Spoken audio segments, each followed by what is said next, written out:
Welcome to Sober.Coffee, a weekly coffee chat sharing experience, strength, and hope for anyone on the sober road to recovery.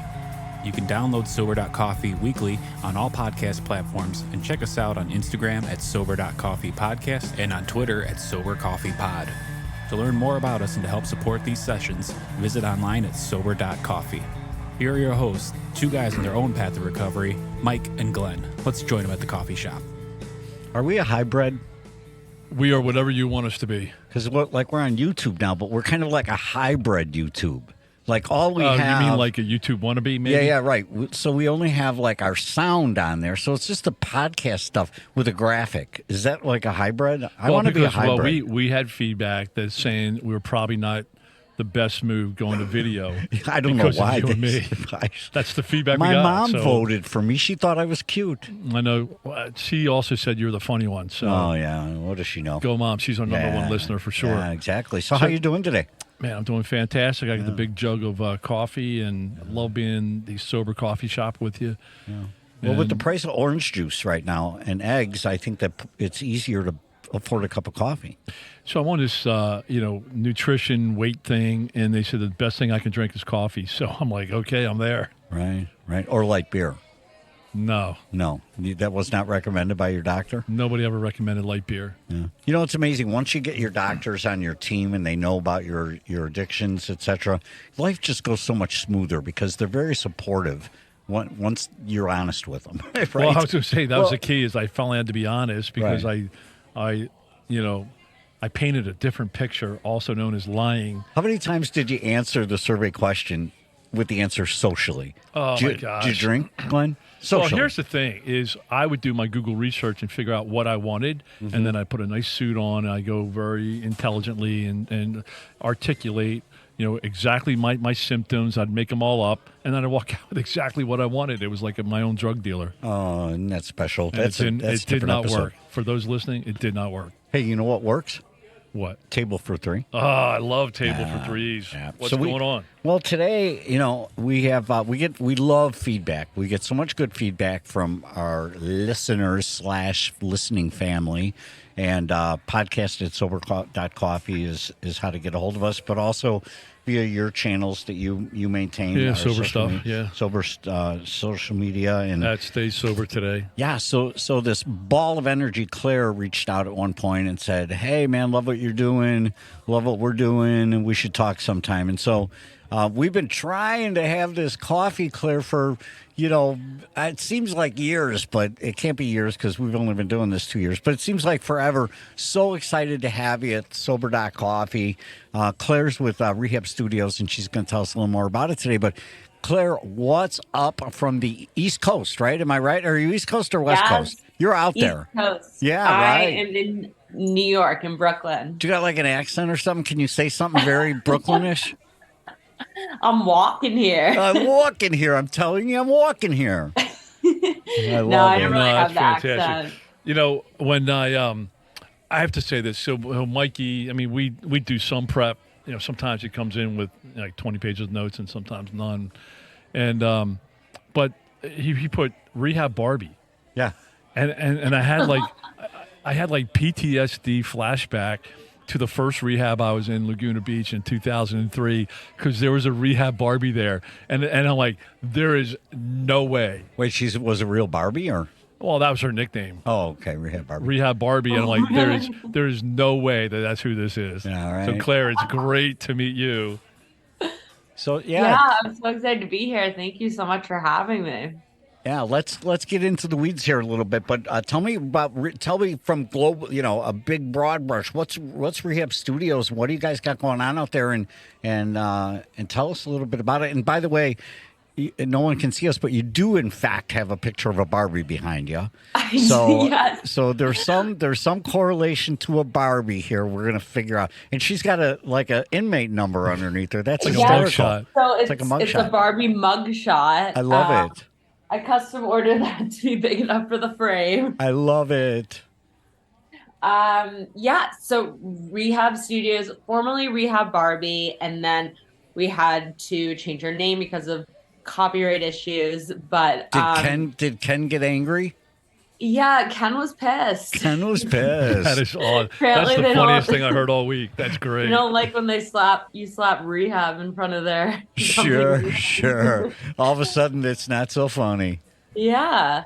But we're an apparel, clothing, jewelry, accessories brand, and the designs and the brand, they're, inspired by my journey, my personal journey of recovery from addiction and, struggles with mental health and the other people in my tribe, the people I've met. So that really all inspired it. And then what we're trying to do as a brand is glamorize recovery. I feel like drug use and overuse of alcohol and everything has really been glamorized in the media for a long time. And sure, until you get to the addictive part, and then they expect to find you underneath a bridge. And they don't want to celebrate the fact that you're trying to get out from underneath the bridge. Exactly. Like when I was drinking, it was not sexy. No. Like I was a mess. I was like, Sure. In the beginning, I'm sure it was. Yeah, maybe. Yep. But then, it quickly devolved into chaos and vomit. And then not so sexy.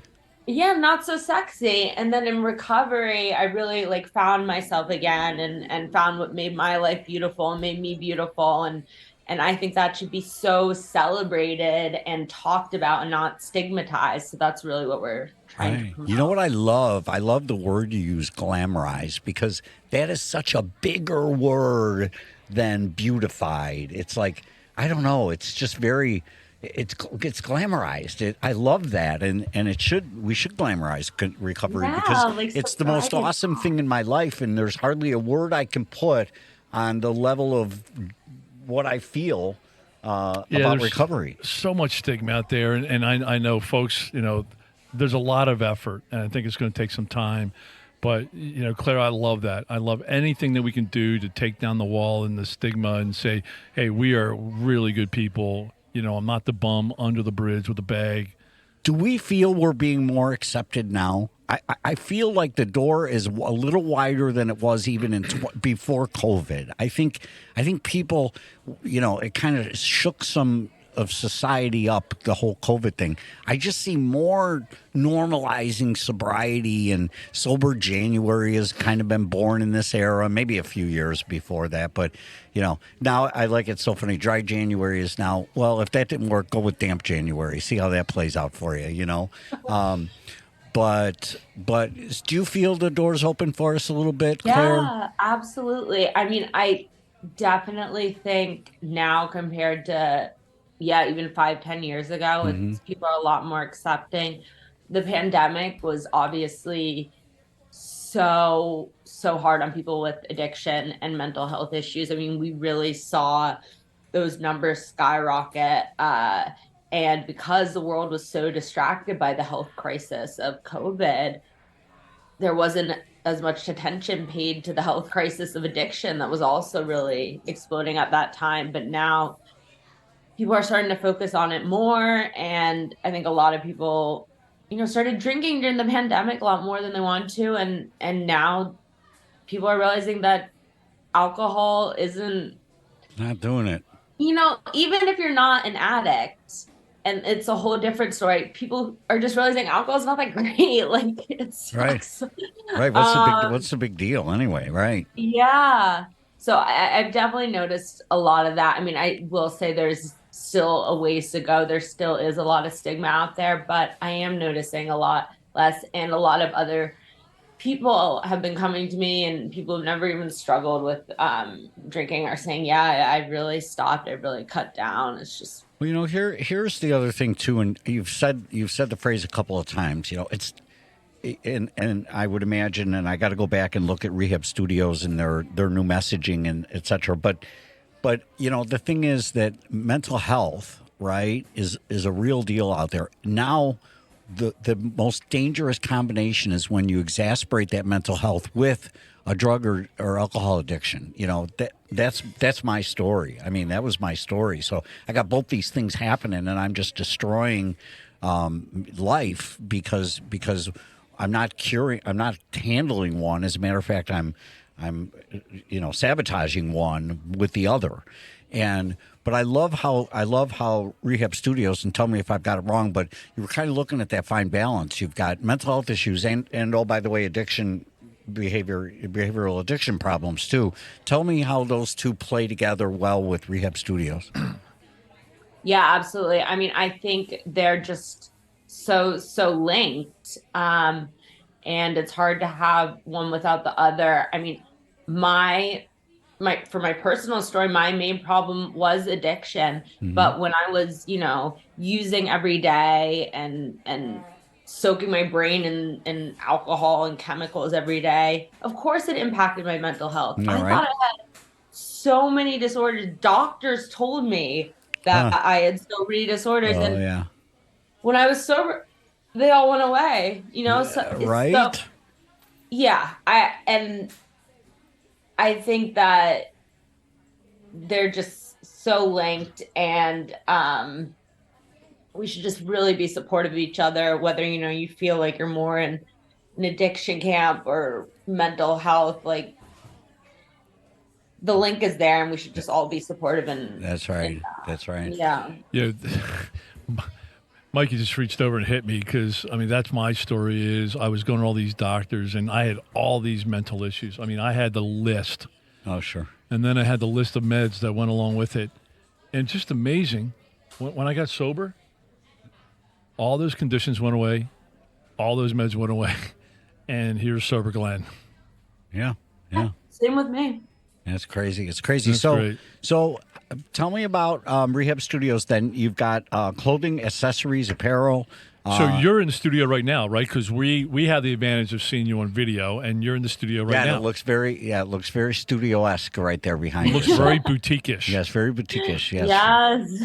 So you got hats and shirts and sweaters, and tell us all that you have. And you said that you started saying that this was inspired by your journey, right? But now do you have other designers that are kind of involved in the process with you? And tell us a little bit about where you're at in your life cycle. Yeah, so right now I am the only designer, so I do all our designs, and then we have people on board who handle our legal and our finance and some of our marketing as well. So when I've always worked in fashion, that's my background, and then once I got sober, I suddenly had all, this free time and energy that wasn't after I got through the whole like craving and getting used to it stage. When I delved into like this creative side, I just really came out of my work. Like I started using the word rehab in all my designs. And awesome. So that's, really what it came from. And we started with jewelry. And now we moved into clothing. We have sweatshirts and knitwear and hats. And we're really expanding quickly. And it's all like really, really good quality, made to last and all of that. Nice. And how do people get there? Is it just Rehab Studios? It's RehabStudiosNY.com. NY. Nice. So do you sell online in addition to your boutique there? So right now we're only selling online on our website, and then we're also going to be sold on Sober.com soon in the next few weeks, I think. And then we're just looking to expand to other retailers.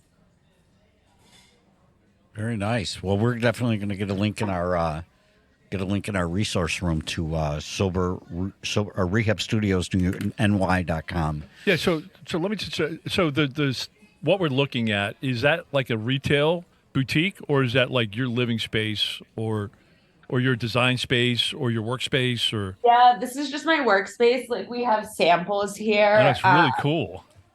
Yeah. I know. I love the dresser. I love everything. It's awesome. The dresser is actually, so it started to break because it's made of mirrors. So I just started painting over it. And really cool. It works. Yeah. So Claire, you've how long have you been sober, if I could ask? So it's 3.5 years. Wow, that's fantastic. Did you ever think you'd go 3.5 years without drinking or using? No. I know, right? No way.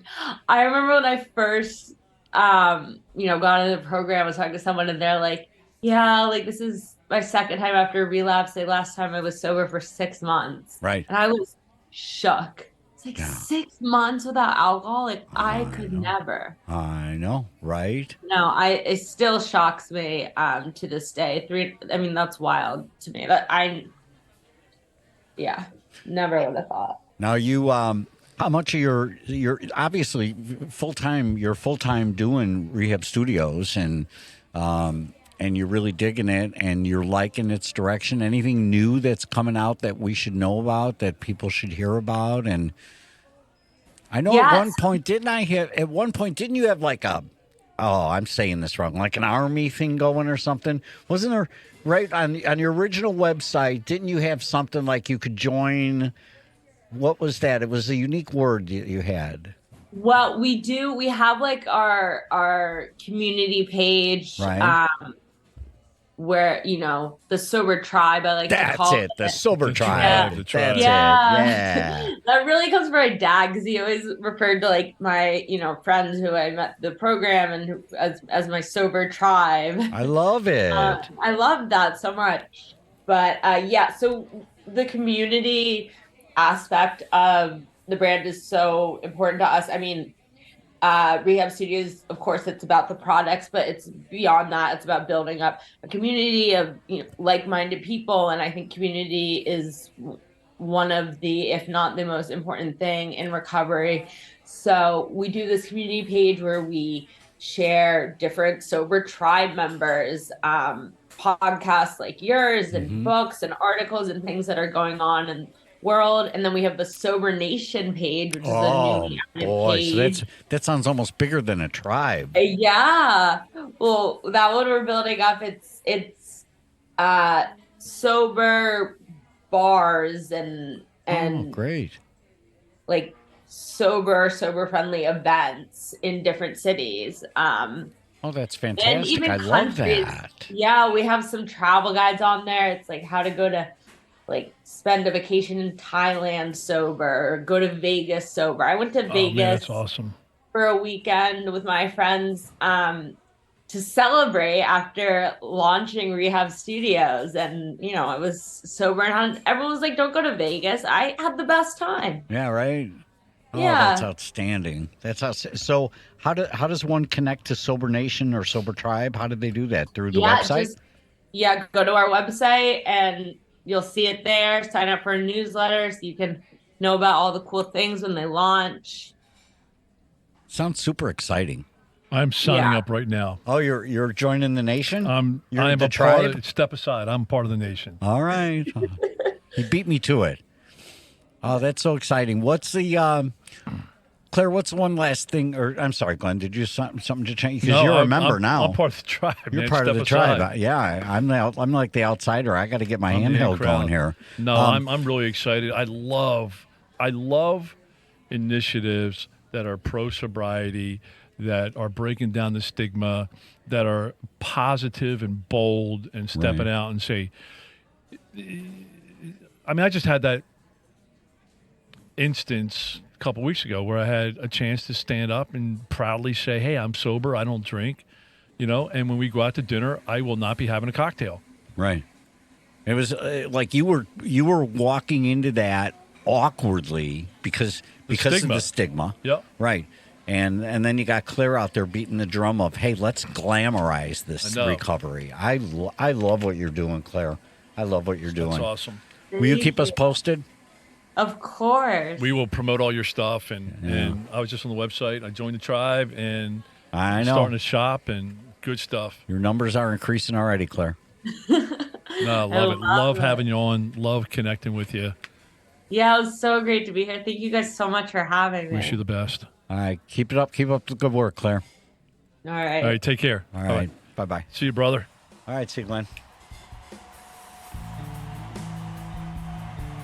Thanks for joining us for today's coffee chat. To contact the show, email us at podcast@sober.coffee. If you need immediate help, The AA hotline is 800-839-1686. The National Suicide Prevention Hotline is 800-273-8255. Remember, Mike and Glenn are sharing their own journey on the path to recovery. Any suggestions, medical or otherwise, are their own experiences and should not be viewed as professional advice. See you next week, and remember, there is a solution.